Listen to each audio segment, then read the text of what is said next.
Welcome to everyone under the sound of my voice. This program is sponsored by the Kansas Avenue Seventh-day Adventist Church in Riverside, California, under the outstanding leadership of Dr. Ainsworth Keith Morris, Senior Pastor. He has two assistants, Dr. Michael Samuel Jenkins Jr., who is the administrative pastor and doing a tremendous job.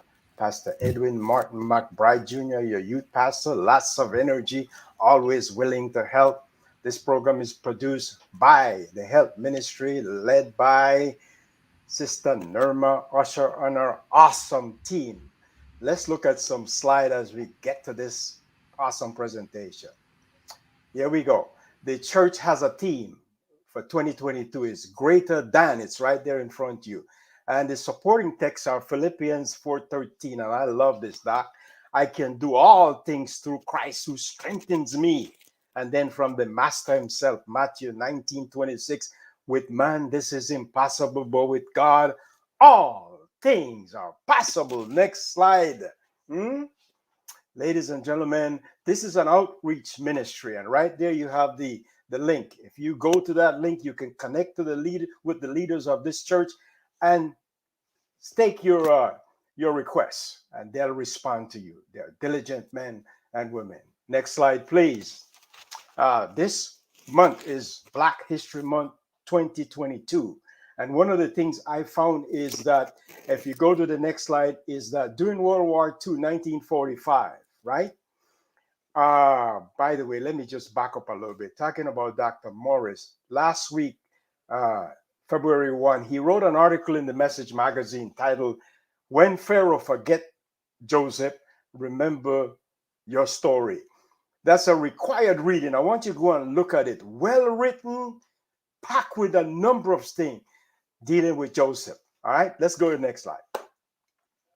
Okay, so during World War II, the United States Army was having a problem in Europe with delivering mail. And I can tell you, I was in the military. When mail stopped coming, morale goes somewhere else. That goes south.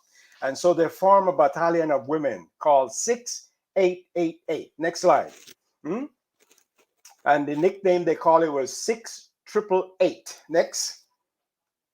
And these women, here's the battalion. 855 Black women formed this battalion, first in the world, unheard of, and shipped to Europe. Next. They found unworking condition, dangerous condition, room cramped with email, stuck to the ceiling. There were millions of pieces, literally, of email and packages. Next. Next. And here they are, parade, not in America, somewhere else. Next. And these women, next. To make a long story short, it was projected 6 months it would take for them to clear all of those mail. They did it in 3 months. They organized themselves in shift of 8 hours per day, 7 days a week, right? 24 hours a day. 3 months. Next. We'll stop there for a moment. Just before we get to how to prevent diabetes, the interesting part about these 855 women, when they came back to America in 1946, 1947, there was no parade, no welcoming, no encouragement, no appreciation. We pause at this moment today in time to say, thank you for your tremendous contribution to this great country of ours that God has blessed us with. Now we come to the title of today's presentation, How to Prevent Type 2 Diabetes Naturally. And here we go, all right? So, I want you to remember this just before we get started. Black life matters. I'm going to read something about Dr. Youngberg, and then we bring him right on just before that. Okay? So, Dr. Youngberg, in his book, Hello, Healthy, he wrote, he says, you must be the one in charge of your personal health. Your personal physician can't do it for you. No one can do it except you. End of quote. Here is who Dr. Youngberg is. Just a stop shot. Dr. Youngberg is a practicing clinical nutritionist, a lifestyle medicine specialist in Temecula, California. He was trained at Loma Linda University, where he earned his doctorate in clinical preventative care and a master's degree in nutrition. He's one of the clinical faculty at Loma Linda University and serves as an assistant clinical professor for both Department of Preventive Medicine at the School of Medicine and the Department of Health Promotion at the School of Public Health. Dr. Youngberg is a board certified nutritionist and is the founding director and fellow at the American College of Lifestyle Medicine. Dr. Youngberg, welcome to our program. Where are you, Doc? Here you are, looking good, fit. Just before we say anything, Doc, today we have, just so you know, we have talked about this, we have 5 books that we'll be giving away and 2 consultations. The first 5 people that log on and write the word diabetes in the chat get the 5 books, and we'll announce who they are. And then the 2 people who write a note, an email to me requesting a consultation with you right there on the scene. Why did they need the consultation? We will award them those 2 consultations. All right. So we'll give you the email where you can reach me, and you can log on to Dr. Youngberg's site. Tremendous resources there. Doc, good morning. It's nice to see you. Good morning, and it is a pleasure to be part of your team. Your church does so much for not only the African-American community, but to all the community in Riverside and here in Southern California, and spreading the message of health and the message that we indeed are chairmen and chairwomen of our own health. Amen. And that we can do it. We can do it, but people perish for a lack of knowledge. And so today we are all about imparting awareness and knowledge about things that are very possible, that we can not only prevent diabetes, but we can actually many times even reverse prediabetes and diabetes. And that's what we're going to be focusing on today. All right, Doc, we're going to let you go. You're going to take it away, and we'll come back on Q&A, and you give us permission to interrupt you anytime. So you have the outline. Take it away, Doc. Okay. All right. Thank you so much. Well, it's, Guillermo, you have been so organized in providing me an outline of things that you want to make sure that we cover today. So I'm going to just go over this outline with you briefly so you know what's coming. And then we're going to take your questions. And our goal is to answer each and every one of your questions to your satisfaction. We're going to be talking about how do we know whether you have prediabetes or not? Did you know that 90% of people who have prediabetes don't even know they have it? Did you know that by the time you're even diagnosed with prediabetes, that your pancreas is already lost, at least temporarily lost, over 60% of its capacity to produce insulin to help control your blood sugars? So many people are pre-diabetic, don't even know it. They've already losing the capacity to produce insulin. And then we have all these individuals with diabetes that are far worse on that, but even they can many times reverse their diabetes. And we're going to be talking about how to do that. So what is pre-diabetes? What is diabetes? Can diabetes be prevented? Then we're going to be looking at the 10 stages of high blood sugars that take us through the early warning indications of problems with blood sugars and what that means. So we're going to look at that specifically. Then we'll look at what are the practical treatments for diabetes and prediabetes. In other words, what can I do right now? Or do I have to wait until my doctor puts me on some medications for diabetes, which we all know aren't the final answer. The medications can help, but medications do not cure diabetes. They never have, and they never will. Okay, what can actually help fully prevent and reverse or cure diabetes is addressing what is actually causing it in the first place. So that's what we're going to be focusing on specifically, and all the natural approaches on how to accomplish that right at your own home, where you don't even have to have any specific medical support to do that. Well, why don't we start, Guillermo, by putting that that slide of the 10 stages of high blood sugars on. And this can help us really appreciate how we come to learn about pre-diabetes and diabetes. So as you see here in these stages, on the very left-hand column, the green column, that's an optimal blood sugar. In other words, your fasting or your pre-breakfast blood sugars should be between 70 and 84. Okay, so that's the ultimate goal. Now, I'm not saying that somebody who's on insulin and has been diabetic for many years needs to take more insulin in order to get their blood sugars between 70 and 84. That would actually be dangerous. Okay, but if we can get to the point where you don't need medications, or you need a lot less medication, an actual optimal blood sugar for a healthy person is 70 to 84 milligrams per deciliter of blood. Okay, now, so that's optimal fasting. But what's really important to know is that many people actually have a really optimal fasting or pre-meal blood sugar, but their blood sugars immediately after eating go sky high. So that's where we're going to be concentrating on that, because most people who even check their blood sugars are not checking them at the most opportune time to learn how they can optimize and help reverse their condition. So the 1 hour blood sugar, that is the blood sugar that is checked 1 hour after the beginning of the meal, of any meal, is the most important of all blood sugars to check. Why? Because that's the one that's likely going to be the very highest. And I have so many patients that have optimal pre-meal or fasting blood sugars. They have optimal 2 hour blood sugars after the beginning of the meal. But if you check at 1 hour, it is very, very high. And that is, for many people, one of the first signs that something is wrong. And that right there is increasing your risk for heart attacks, for stroke, for suffering with viral infections like COVID. It is one of the early risk factors for chronic kidney disease, for high blood pressure, for difficulty with weight loss, on and on and on.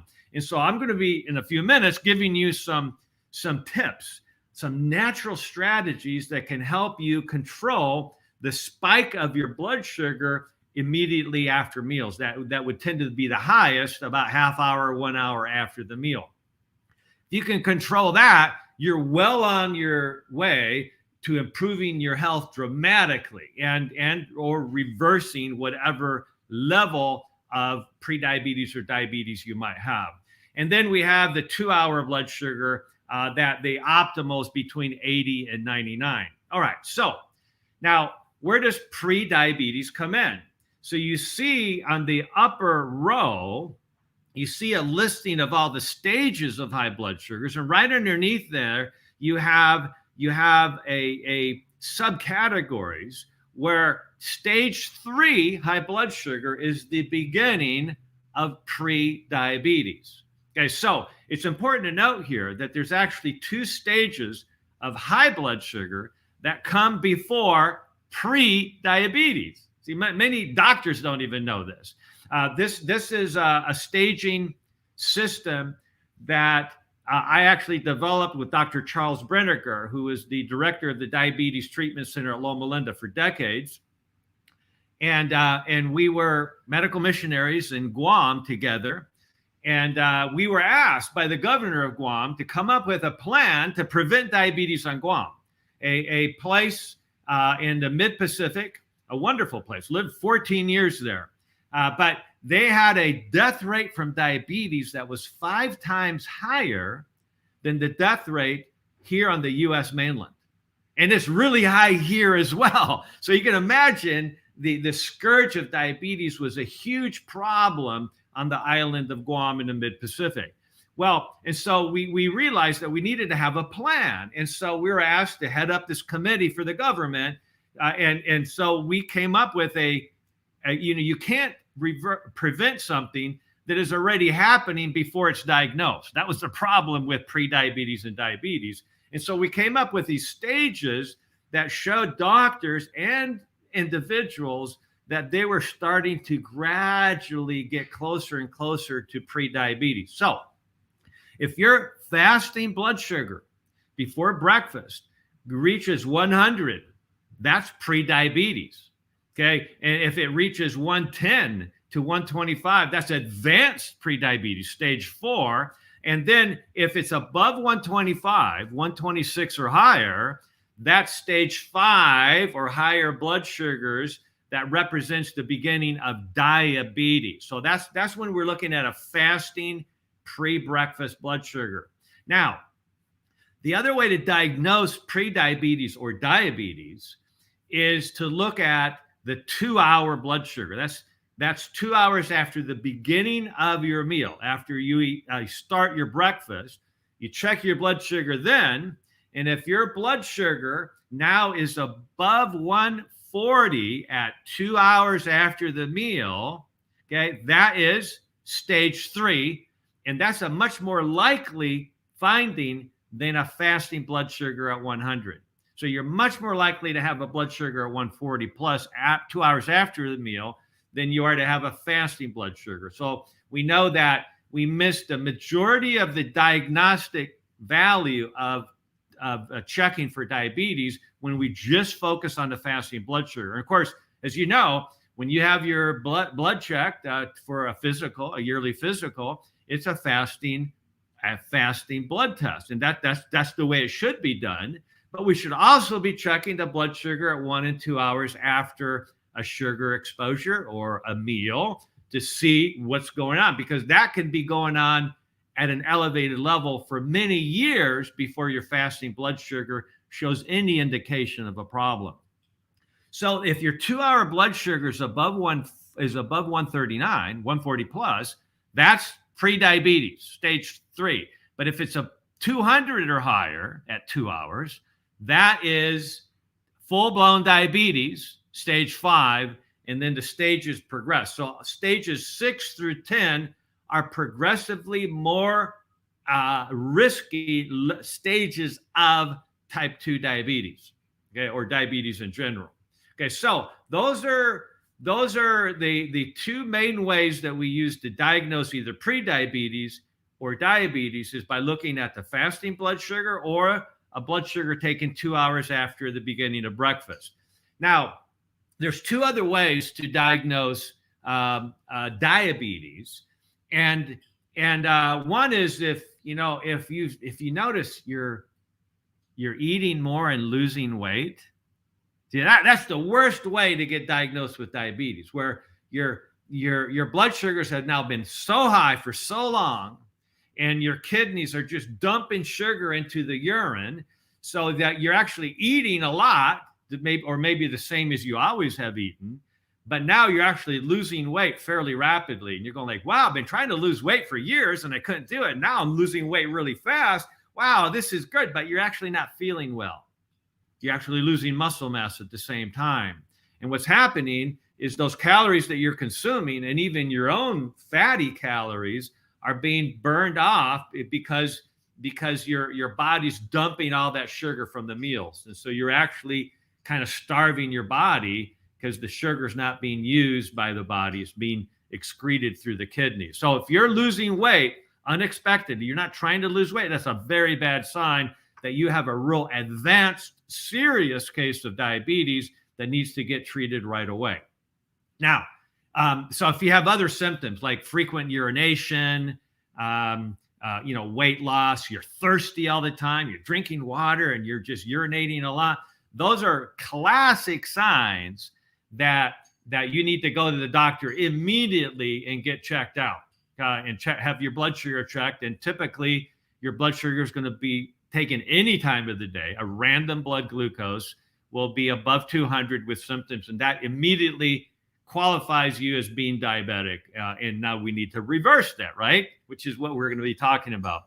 Now, the final way to diagnose diabetes would be looking at, and that's the fourth row there, the A1C, which stands for a blood test called hemoglobin A1C. It's not the hemoglobin test that's looking at how much how much protein that carries iron is in your red blood cells.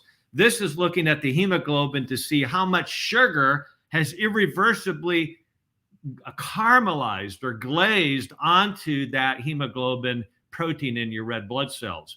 And so that glycosylation, that caramelization of sugar irreversibly to these proteins throughout your body is basically a pathology. It damages all the proteins anywhere in our body, and that's a sign of prediabetes or diabetes. So if your A1C, which ideally should be around 5.1 or less, okay, starts creeping up, okay, about, you see stage 1 high blood sugars is like 5.0, 5.3. Stage 2 would be 5.4 to 5.6. And then stage 3 is pre-diabetic stage, is a 5.7 to 6.3. And then diabetes, stage 5, is a hemoglobin A1C of 6.5 or higher. So those are the ways that we diagnose, that we establish whether somebody has diabetes or pre-diabetes. It's very objective. It's not a guesswork at all. Either you have it or you don't, based on the lab work. And now, so that's why we like to see the stages, the 10 stages of high blood sugar, because no matter who you are, you're somewhere on these stages. Okay. And I work with patients all the time that come into a stage 10 high blood sugars. They have critically elevated diabetes, very, very high risk. And they may have tried all kinds of different programs to try to deal with that. And, it's really hard to medicate your way out of advanced diabetes, because the more insulin you take or the more medicines you take, the more resistant you become to the medication. And so unless you're actually addressing the problem, then you're not going to get better specifically. Okay. So the goal is, no matter where you are in these stages of high blood sugar, we want to start lower. We want to start getting you to lower and lower and lower stages. Okay. And literally, we've had patients who have had diabetes for 30 years and they feel like there's nothing that they can do. And once they learn the right underlying strategies, about over half of them are able to reverse their diabetes. Yes, and I'm using the term reverse diabetes based on objective standards established by the American Diabetes Association. They're able to do that within 4 months' time. And the other group that haven't really fully reversed their diabetes, have been improved. They've lowered from maybe stage 9 to stage 5, or they've been able to go from stage 6 down to stage 3. So they only have pre-diabetes now. Or they're able to go down from stage 3 down to stage 1. So that's a form of reversal. It may have not gotten to the optimal yet, but they have dramatically improved their health. Okay, so what I want to do now is I want to share a story with you, because and if I could go to my slides, the story that I want to share with you is a gentleman that was almost 90 years of age when he came to see me. And interestingly enough, you heard Guillermo has talked about my book, Goodbye Diabetes. Well, that book would have never been written or published if it hadn't been for this gentleman, Mr. Tom Zapara. He's a philanthropist who's donated millions and millions of dollars to La Sierra University, Loma Linda University, and other educational institutions. And he was really interested in understanding how to help people deal with their diabetes. And so he actually commissioned my publisher to put pressure on me to write this book. And it took us literally about 5 years to write this book entitled Goodbye Diabetes. Well, he was the chairman of the board of this publishing organization. And so he made, people like that make things happen. And so I didn't have time to write a book, but they just, they insisted and they kept pushing for it. So finally, we found a way to spend the time and to write that book. And let's see if I can have control of the slides. And So I can move to the next. Yeah. So this is a picture of Mr. Tom Zapara, his daughter, and myself. We actually met at the university market at Loma Linda University one day when my daughter was playing at a basketball tournament there, this is a picture after he'd actually reversed his diabetes. So let me tell you what happened when he got a first copy of the book Goodbye Diabetes. He read the book cover to cover, and he goes like, "Wow, I gotta get tested."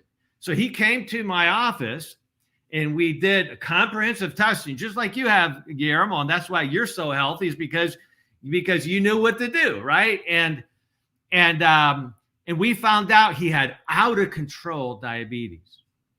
And I remember him telling me he slammed his fist down on the table, like it's a matter of a conviction. Like, we got to do something about this. So what are we going to do about this? He asked me. And I said, Tom, I'm glad you asked. And so we went over the strategies that we're going to be sharing with you real quick. And if you could go to the next slide. And essentially, so here, next slide, please.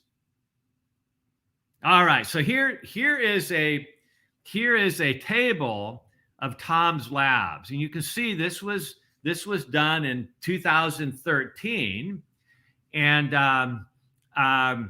And what's interesting is that at the time, he was 89 years old, almost 90.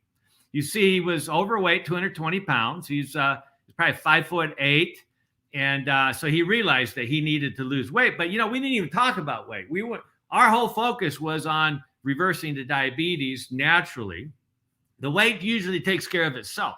Never once encouraged him to lose weight. We just focused on the 3 pillars of diabetes reversal, which is number one, dietary strategies, exercise strategies, and optimizing sleep, and then looking at some other variables as well. So as you can see here, on May 29th, 2013, his fasting blood sugar was 144, clearly diabetic. His insulin level was at 10.5, meaning that he was making insulin, but he wasn't making enough insulin to control his blood sugar. So a lot of doctors would have said, well, we just give you insulin and that'll bring your blood sugars down. But see, the problem is that wouldn't have done anything to the cause of his problem. In fact, over time, he would have been at higher risk and would have more likely gained weight rather than lost weight. So we did a 4-hour glucose tolerance test, as you can see there. Okay. And his 1-hour blood sugar was 261. His 2-hour blood sugar, after kind of like having a medium soda at the lab, it's called the 75-gram glucola. His blood sugars at 2 hours were 303. And he was shocked. Nobody had ever said anything to him that he had out of control diabetes. His 3rd-hour blood sugar was still almost 300 at 293. And by 4 hours after having a little bit of sugar, his blood sugars were still above 200. And his hemoglobin A1C was 7.1. Okay, so let's talk about what he did. So Tom has slammed his open hand down on the table and said, okay, doc, what are we going to do about this? And I knew that he was going to be able to reverse his diabetes. Why did I know that? Because he was a successful businessman. Anybody who has had any success in their life knows how to get things done and knows that you got to focus in and come up with a plan. So he wanted to have a plan. So during that initial consultation, we put a plan together. Okay. He just said, just tell me what I got to do and I'll do it. Okay. And, he was not somebody that overate all day long. He was active in the wood shop and he was an active individual, even in his late 80s. But he would eat whenever he felt hungry. So he might not eat for a while, and then he'd make a sandwich, and then he might be hungry in the evening. He'd eat something. Wasn't overeating per se, but clearly it wasn't working for him, whatever he was doing, right? And he wasn't necessarily on a regular exercise regimen. He just kind of did whatever he felt like doing. So So we talked about the fact, number one, is that because his blood sugars were so high after meals, we needed to control the blood sugars then right away. In other words, the first step in this process was convincing him that it would be a really good idea to go for a walk immediately after every meal. And he kind of looked at me quizzically, and he looked at his blood sugars. He says, yeah, 2 hours after eating, my blood sugar is still above 300. By 3 hours, it's hardly come down. It's only come down 10 points. So what can I do to prevent the blood sugars from spiking up? And so the first step is to go for a nice long walk after every meal. And this works at every age. So he's 89 years of age. So he decided, he purposed in his heart that he was going to try to do everything he could before he hit his 90th birthday, which was just 6 weeks away. And he didn't tell me this, but that's what he was thinking in his head. So I said, you need to walk after meals. And we talked about optimizing the diet, and he decided to go on a plant strong diet. Basically, he ate a lot of whole, unprocessed plant foods. He ate. He only wanted to eat 2 meals a day. I said, you can eat 3 if you want. I said, but he just wanted to eat 2 meals a day. So we set up a good solid breakfast and a good second meal of the day. And then the key was no more food the rest of the day. In other words, if you think, oh, I'm a little hungry now, I'm going to make a sandwich. No, you eat 2 meals a day or 3, 5 hours apart, ideally. Okay. And when you do that, we call that time restricted eating. So time restricted eating means that you just set your goals for when you're going to eat, and you eat a good, healthy meal at those times, and you don't eat at other times. It's actually, excuse me, once you've decided to do that, it's actually fairly easy to do that. You're not denying yourself. You're just saying when you eat, right? You're not just eating whenever. You eat. In his case, he was eating at like 9 o'clock, and then he would eat at 2 o'clock, and then he was done. He was done for the day. Now you notice that his weight started out at 220, okay, and by the following year he was down to 160. By a couple years later, he was down to 154. Now remember, we never once talked about a weight loss program. Okay, he just followed the plan, and the weight took care of itself. So he got rid of all that extra weight that he had, okay, by doing what we call time-restricted eating. You just say, I'm going to eat at these times and no other time.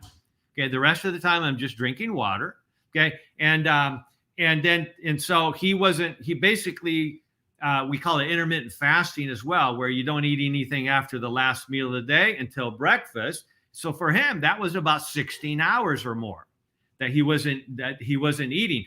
All that time, your body learns to use your own fat. So if you need to lose weight, that's a perfect way to burn the excess fat stores in your midsection and in what we call the visceral organs, in your pancreas and your liver and in the midsection internally. That's the fat that is making it hard for your pancreas to do its job. That's the fat that's making you resistant to the efforts of insulin to store sugar from the blood into the cells. And so time-restricted eating really worked well for him. Okay, he went for a 45-minute walk after breakfast. I didn't tell him he had to do 45 minutes. He just lived up in a gated community on Laguna Beach that had a loop that was 1.8 miles. And so he decided with his wife that they were going to walk it every morning. Okay. And I remember his wife, when I talked about walking after the meals, his wife kind of gave me a scowl, and she said to me, have you seen him walking even down the hallway here at the clinic? He's banging off the walls. He's unstable, and so I kind of smiled at his wife, Vi, and I said, well, Vi, you can just hold his hand and go with him. And that's exactly what they did. So they became the talk of the town where they would out every morning. They're out walking that 1.8 miles. They did it slow. They would hold hands and use a walking stick. But you know, that after meal exercise powerfully lowered Tom's blood sugars, so that in 5 weeks' time, he called me up and he said, Doc, I want to get this test again. I go, it's only been 5 weeks, Tom. Normally we wait maybe 2-3 months before we retest. And he says, I know, but it's my 90th birthday next week, and I want to be able to tell him that I've reversed my diabetes. I go, wow, that's a really quick reversal, but okay, you're the chairman of the board. I'm going to do this for you. So look what his blood sugar was. Okay. His blood sugar was 107, 5 weeks after he began the treatment program, which was a couple of weeks after he had done the initial labs. So in other words, he still had pre-diabetes, but he no longer had diabetes, because diabetes is a blood sugar fasting of 126 or higher.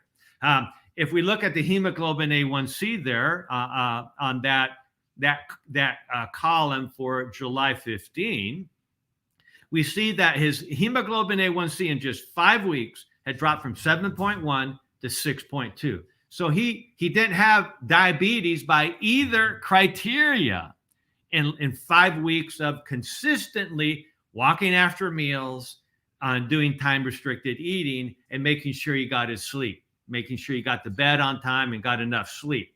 And so that he was able to stand up on his 90th birthday party and share with his family and friends that he'd already reversed his diabetes. And a lot of people there didn't even know he'd been diagnosed yet, because they hadn't seen him for a couple months.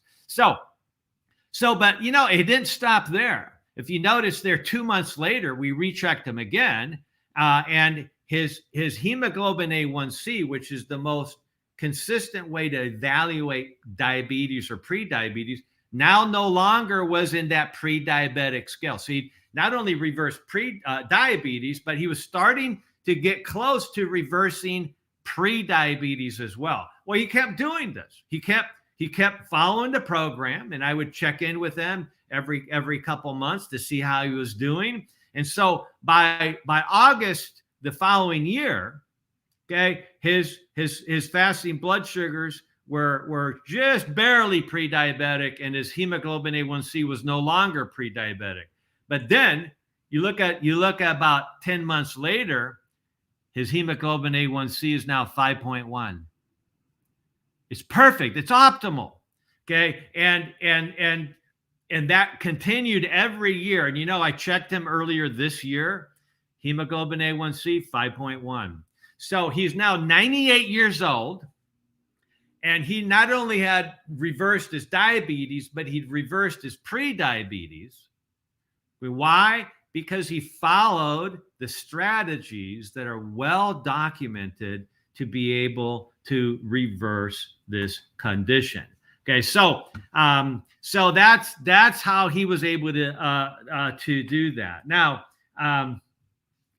we want to make sure that we have enough time to review, to answer all your questions, and so I want to make sure that let's talk about a couple other things about exercise, okay, and then we'll and a couple other things for just a few minutes, and then we'll take time to answer your questions. So we can go off this slide screen for now. So diet. So the three pillars of being able to prevent and reverse prediabetes or diabetes are all natural strategies that are actually addressing the underlying causes of the problem. Okay, that deal with the actual triggers of the condition. Okay, and so the underlying triggers are diet, exercise, and are we getting enough sleep? Now you might be thinking, what does sleep have to do with this? Do you know that if you stay up late, let's say to midnight or 1 o'clock, your blood sugars and your insulin resistance is going to be much higher that next morning than if you'd gone to bed at a good time and gotten restful sleep. There's some people that are only diabetic or pre-diabetic in a given day because they didn't sleep well the night before. Yes, that's true. Why? Because diabetes and prediabetes is determined by one thing alone, and that is what are your blood sugars or your hemoglobin A1C. Those are the only determinants of whether you have those conditions. And that can fluctuate between being diabetic and not diabetic, being pre-diabetic and not pre-diabetic, simply because you did not sleep well. So let me just suggest here that paying attention to a good night's rest, so getting to bed relatively early, and for most of us, that's by 10 o'clock. Easier said than done. I know. I'm just telling you the facts so that you can apply them as you see fit. You're the chairman or the chairwoman of the board of your health, not me, not your primary care doctor, not your cardiologist, not your diabetologist. It's you are going to make the biggest change, or the choices or the decisions you make, rather, are the most critical to your health, whether you're going to be healthy in the future or not. So sleep is critical. Time-restricted eating is critical. Being on a whole plant-based diet. You know that even if you're eating less calories, but you're on a more animal protein-rich diet, like many ketogenic diets promote, if you're doing that, you could actually improve your blood sugars, but in the process, you're damaging your kidneys. I've had patients many times that they went on a high animal protein diet and went really low on the carbs. And yeah, they improved their blood sugars because they're on a diet, but they destroyed their kidneys. And it took a long time to regain kidney function by going on a plant-based diet. A plant-based diet is one of the best ways to help protect the kidneys from progression in the chronic kidney disease stages and actually help reverse chronic kidney disease, especially if it's in stage 3 or even many times if it's stage 4. No matter where your stages are, going on a plant-based diet helps protect against further damage of your kidneys. Okay, so let's talk briefly about different types of exercise. So the first that are powerful in this process of reversing insulin resistance, so that the insulin that you are producing is able to work more effectively in storing sugar from the blood, okay, where it's built up, into the cells to control blood sugars. Now, we already talked about after meal exercise. So, and I'm not talking about hard exercise after the meal. I'm talking about mild to moderate, like going for a walk, up to a brisk walk, but not where you'd get sweaty, not where you'd get out of breath. Just a nice walk where you can enjoy nature. If you can't be outside for whatever reason, do it inside. You can even do walking in place. Just do it at a pace that you can do it for 5, 10, preferably 15, 20 minutes after the meals plus. And here's a really key point. For every minute that you walk or do some type of light physical activity immediately after finishing the meal, for every minute you can lower your blood sugar either from 1 to 3 points. Okay, and that's when you're measuring it at 1 hour or 2 hours after the meal. Okay, instead of having a blood sugar after the meal of 300 like Tom had, if he goes for a half-hour walk, he is basically lowering that blood sugar by about 150 points. So instead of being 300 after that meal, it's actually 150 after that same meal. Why? Because he spent half an hour walking. Okay, and so if you have pre-diabetes, your blood sugars aren't super high.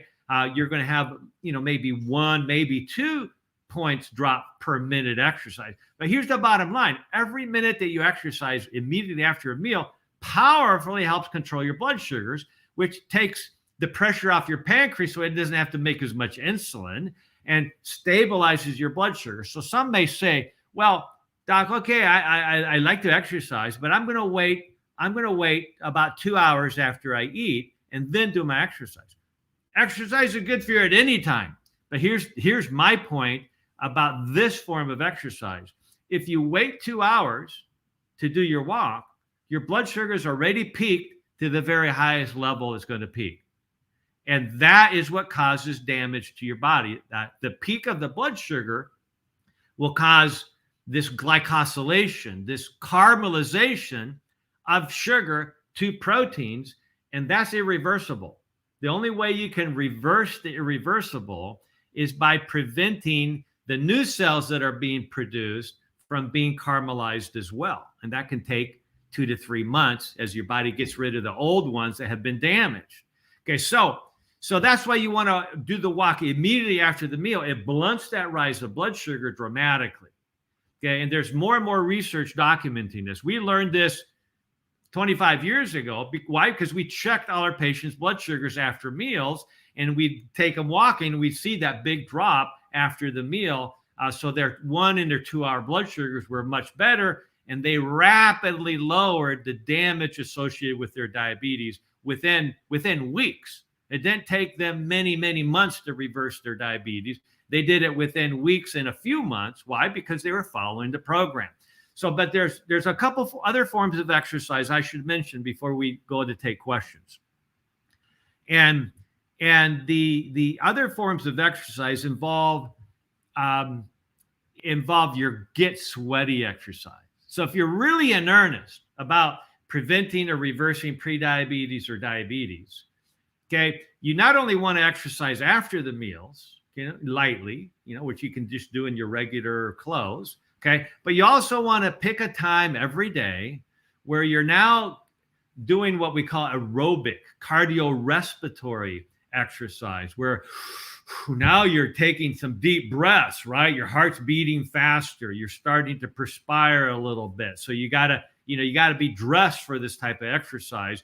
And you just plan on gradually building that up so that your body gets used to that exercise. And you should be doing that at least 4 or 5 times a week, if not every day, or 4, 5, 6 times a week, where you're getting a little sweaty. And that is going to help lower your blood sugars and improve your body's ability to use insulin to correct blood sugar. So your need for medications, if you're taking them, starts to drop very quickly. So this is a very important point. If you're currently on insulin, especially insulin, but even if you're on medications that lower blood sugars, oral medications, you need to be checking your blood sugars before and after meals regularly, especially if you're optimizing your diet, and especially if you're on a better exercise program, because your blood sugars are going to improve much more quickly with natural methods than they would with medications any day. Okay. And so that means you got to be on top of it. Otherwise, you become over medicated and you end up in the ER with a super low blood sugar. You don't want to do that, right? And so pay attention to this. Work with your primary care doctors to help you get on a plan for quickly cutting back on your medications when you start a program like we're talking about, because you're not going to need as much medication, and you don't want to risk being over medicated, because that's far worse than having high blood sugars in the first place. Okay, so the last form of exercise would be some type of muscle toning exercise. And I'm not talking about you necessarily have to get a gym membership and you lift weights, etc. You can do this in the comfort of your own home. You can go on YouTube or on your phone and get the 7-minute workout app for your age group and your fitness category. And you can just once a day do 7 minutes of muscle toning exercises that powerfully improve your blood sugars. Okay, so those are the types of exercise that we promote, the dietary strategies that we've outlined. And so let me mention one quick study with regards to diet, and that's what are the foods that cause inflammation? Because I know that some of you are going to be asking this question. Okay, what is it about a plant-based diet that actually helps lower inflammation?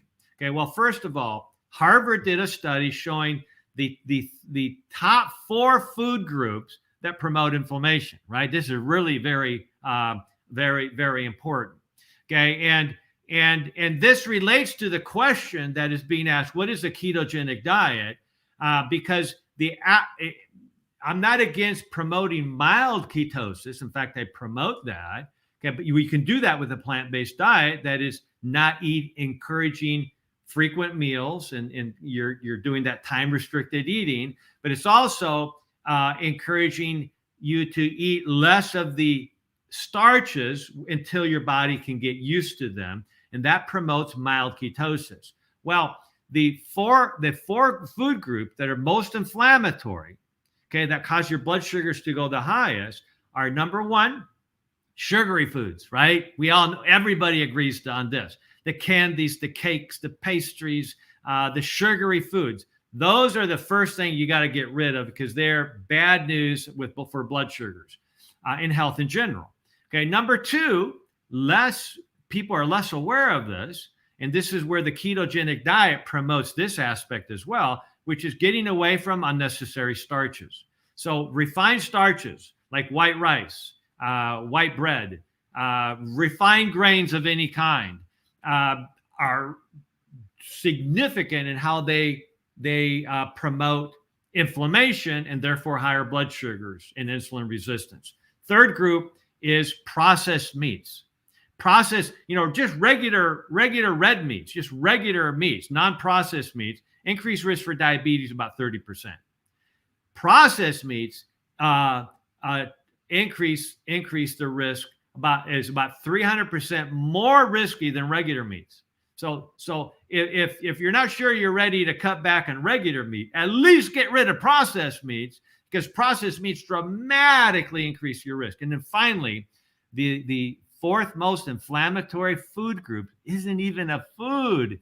It's artificial sweeteners, diet sodas and the like, dramatically increase weight gain. Did you know that diet sodas actually increase weight? Diet sodas increase insulin resistance. Diet sodas and artificial sweeteners dramatically increase your risk for inflammation and your risk of developing diabetes. Okay, so let's now move to your questions that you have, and we want to answer your questions as many as possible. Good job, Doc. First question up. You got it there. Is there a connection? Is there a connection? Go ahead.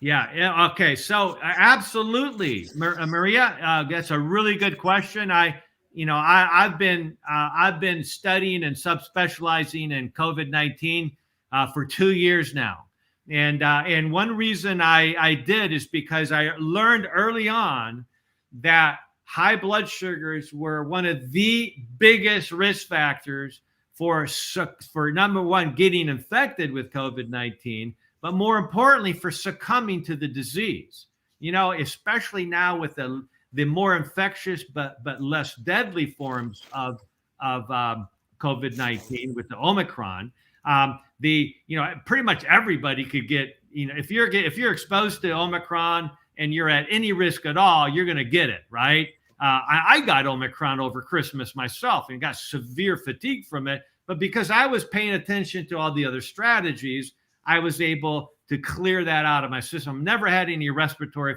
symptoms, etc. But the relationship between diabetes, or really just high blood sugars in general, is very profound with COVID-19. And that is one reason we're doing this program, is because I have a nurse friend of mine whose mother is in the hospital right now, fighting for her life. She did not take the time over the last year to get her diabetes in control. And if you're diabetic that's not in good control, your chances of dying from COVID-19 are exponentially higher compared to somebody who's not diabetic. Here we go, Doc.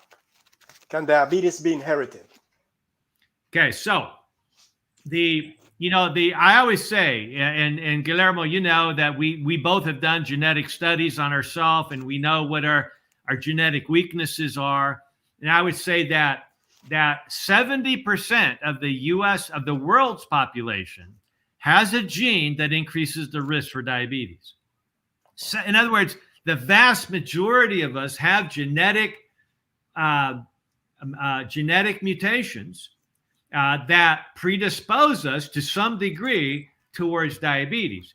But the genetic predisposition in no way is the dominant driver of this condition.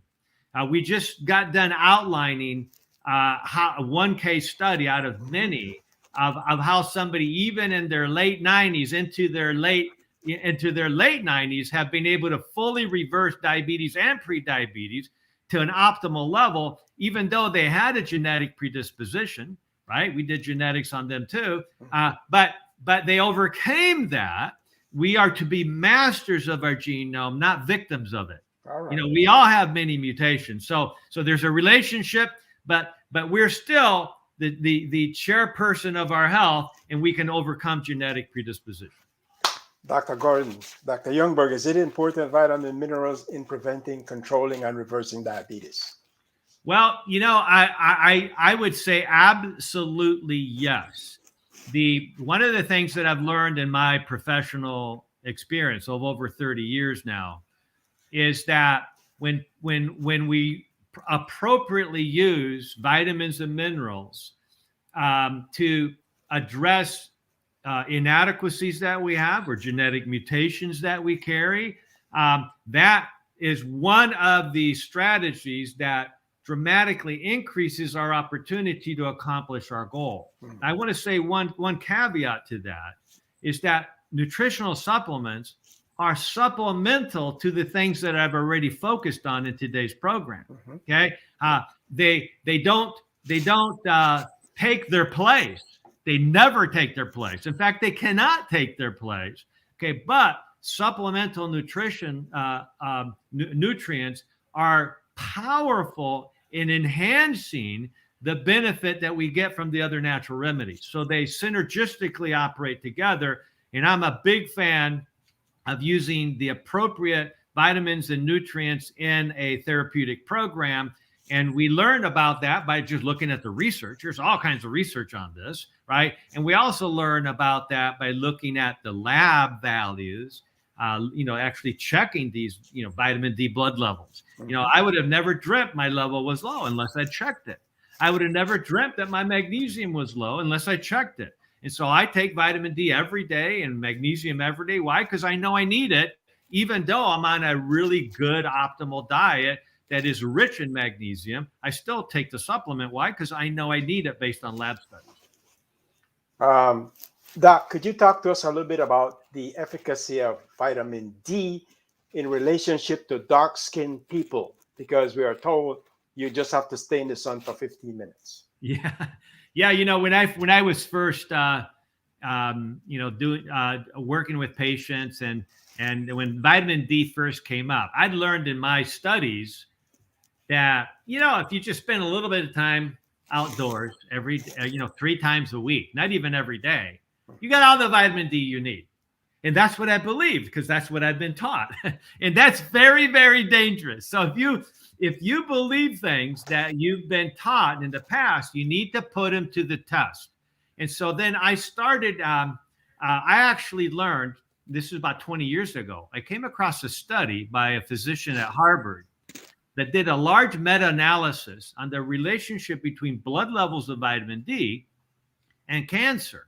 And they discovered that your level of vitamin D in your blood had more to do with whether you got cancer or not than if you smoked or not.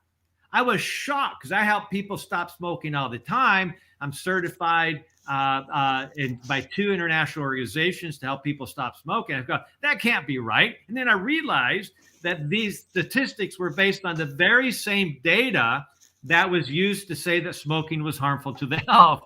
And so I realized that, we cannot smoke and optimize our vitamin D. And it was at that point that I realized that even in the sunniest regions of the world, where I was at the time in Guam, right there in the mid-Pacific, where we are right now in Southern California, the likelihood of people being vitamin D deficient is greater than not.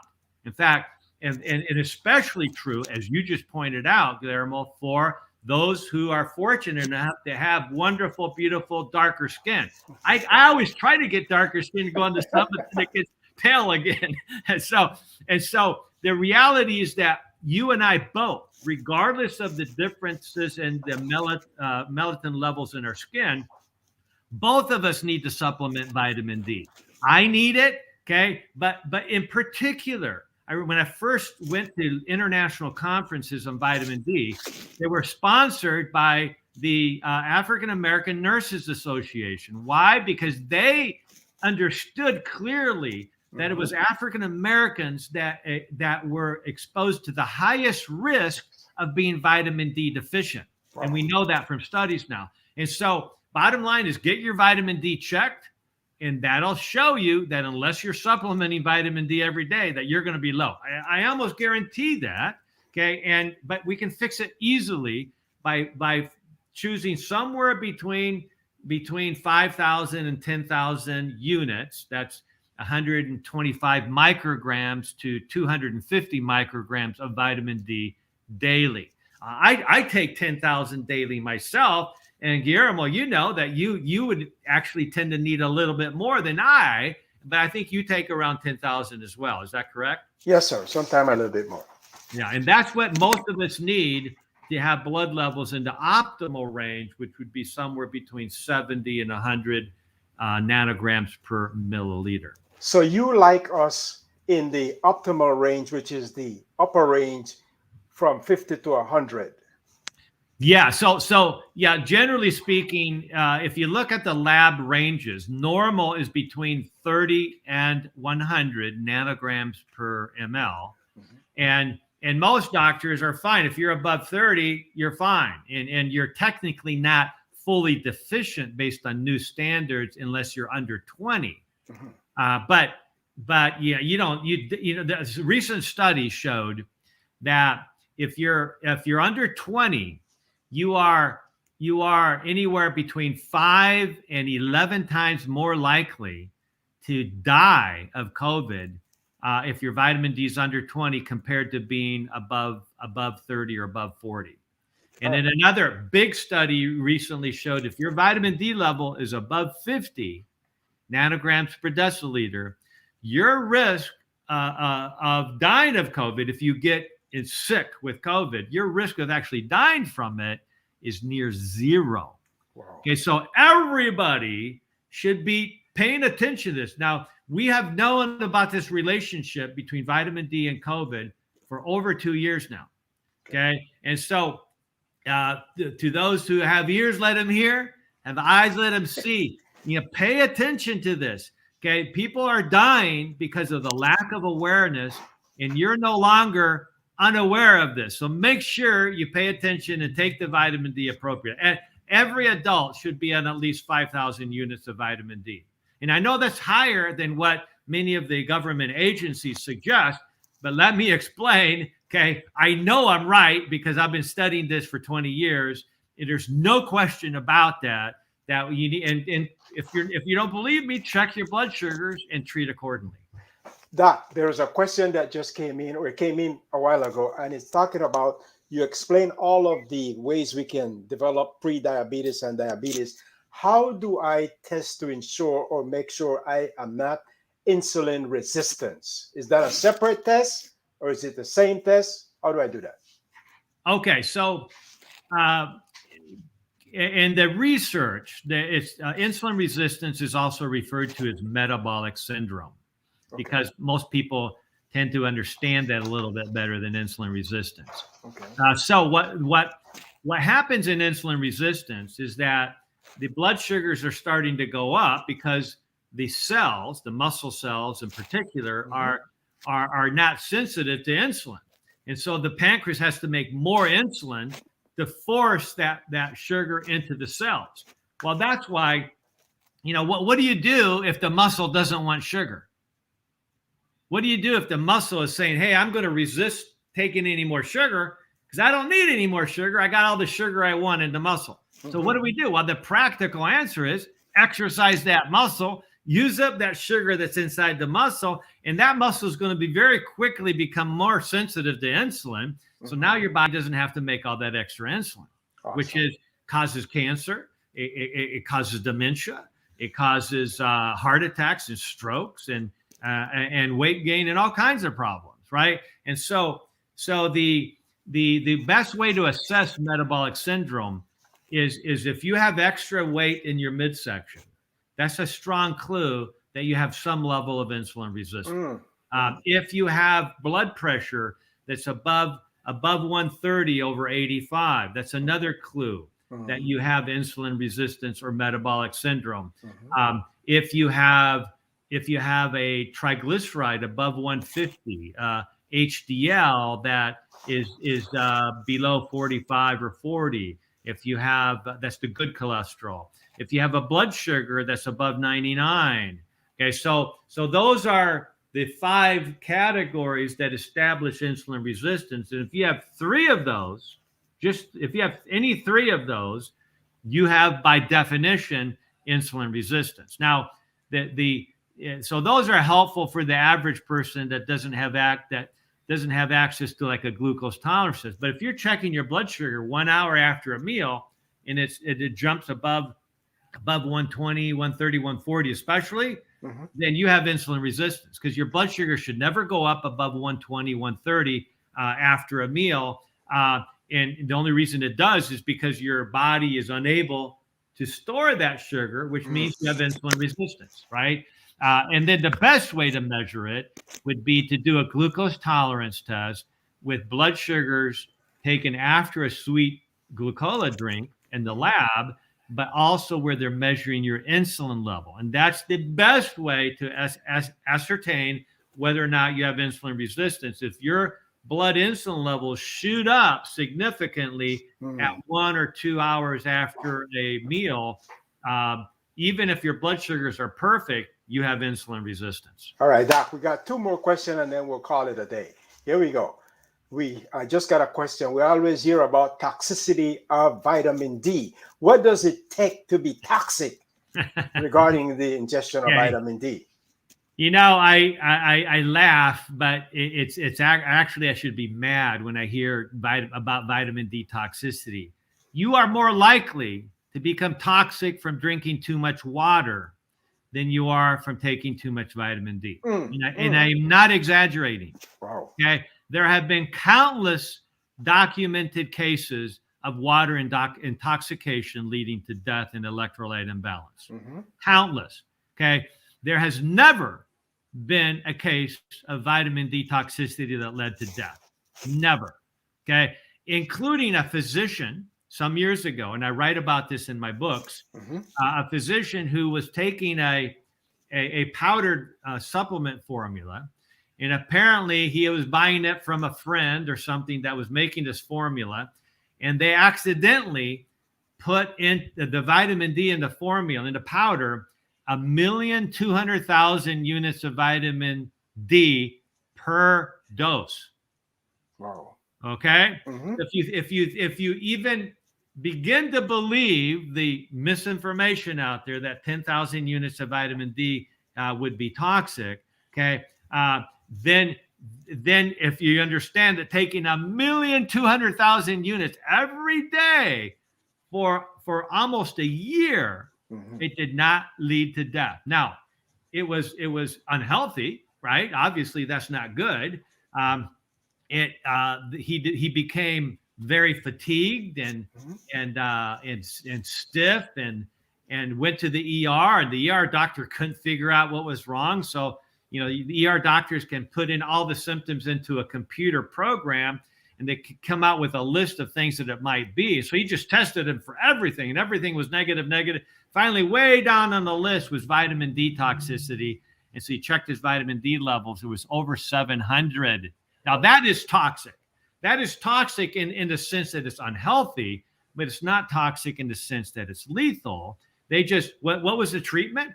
Stop taking 1 million units of vitamin D a day, and vitamin D levels returned right down to normal, and he got healthy again. So I've been fortunate to talk to the world's leading experts in vitamin D. They've done hundreds of studies on vitamin D, and they made it very clear to me. They would say to me, young man, says that vitamin D toxicity is extremely unlikely. What is likely, though, is that the vast majority of the population is deficient or insufficient with vitamin D, And as I just said, all by itself, if you pay attention to this and you take the vitamin D every day, and you've done that for at least a month or more before you get sick, chances of you succumbing to COVID-19 are as near zero. Okay, so why not do that simple thing? Last question, and then we're out of here. What role does spirituality play in all of this? Oh my, it's I love the text that you shared with us. Where from Philippians 4:13 says, "I can do all things through Amen. Christ who strengtheneth me," and spirituality is so critical, Guillermo, because as Pastor Morris outlines on a weekly basis in his sermons and his pastoral ministry at your church, that it's spirituality is what gives us the strength to keep going, especially in times of uncertainty like we are right now. There's so much stress in life. We know in whom we believe, right? And so those of us to take the time to exercise in the form of spirituality and take time to pray and take time to meet together with the others in the congregation, to take time to study the Bible and to minister to one another, that is empowering. Yes. Spirituality is what gives us the motivation to keep going, with God, all things are possible, as you pointed out. And even in the hardest of times, we know the end of the story. Yes. And we know that our main job right now is to take care of each other. And that's what your health ministries program is all about, is because of our knowledge of our Creator, of our God, of our Savior. We are seeking to minister to people, not just those in our own church, but those everywhere, all churches, even those who are unchurched, whatever your worldview might be. Okay, if you take the time to say a little prayer to God, He will listen, and He will help connect you with individuals that can help you better understand the power of prayer and the power of understanding what it is that God wants us to know. Thank you, Doc. This has been an awesome program. I lost control of my stuff here, but the Lord took us through. I couldn't see the rest of the comments. So if you ask a question, Doc, you responded to most of the questions that came in. I want you to pray for us, and then we'll say goodbye. We'll see you, Doc. I think in May we have you scheduled again. Should be an awesome presentation. Right. Pray for us, Doc, please. Yes, let's pray. Father, I want to thank you so much for the privilege to participate in this health ministry of the Kansas Avenue Church. Lord, I just pray for everybody that's taking the time to share an encouraging word with others, to make them aware of things that we can do that are very simple, that are very natural, that can powerfully improve our health, especially at such a time as this. And so, Lord, I pray for all those that are watching today or that are watching online, that you will impress upon them what the next steps are, that you will impress upon them not only the power of natural medicine and preventive medicine strategies, physically speaking, but also how our emotions, our time together socially, and our time together with you collectively, spiritually, can empower us to improve our health in ways that we have never dreamt about. And so, Lord, I just pray a special blessing on each person participating in this today. You know what their needs are, Lord. Impress upon them through your Spirit what they need to do next. In Jesus' name I pray. Amen. Just before you go, the people who are writing diabetes was Judy Dudley, Judy Bailey, Al Gordon. For those of you who want to see Dr. Youngberg, we have 2 consultations for you, 2 separate consultations. It's free to you. The health ministry department is taking care of that. Just write me at guillermo.henry@charter.net. You may say, why don't you put it up there? Because I lost all control here. The enemy won't let us do this. So it's Guillermo henry@charter.net. And what you want to write in there, there it is. You to contact the leaders of the church here, and to contact Dr. Youngberg, go to his site. It's amazing. Some of the resources he has there, everything you want to know. All right. And if you want to contact me, or at least send me your information, you need to send me your email. Your mailing address, so I can send you the book. And you need to write something telling me you want to see Dr. Youngberg and why. Doc, it's been a pleasure talking to you. Likewise, always good working with you and your church. God bless. Have a good day. Take care.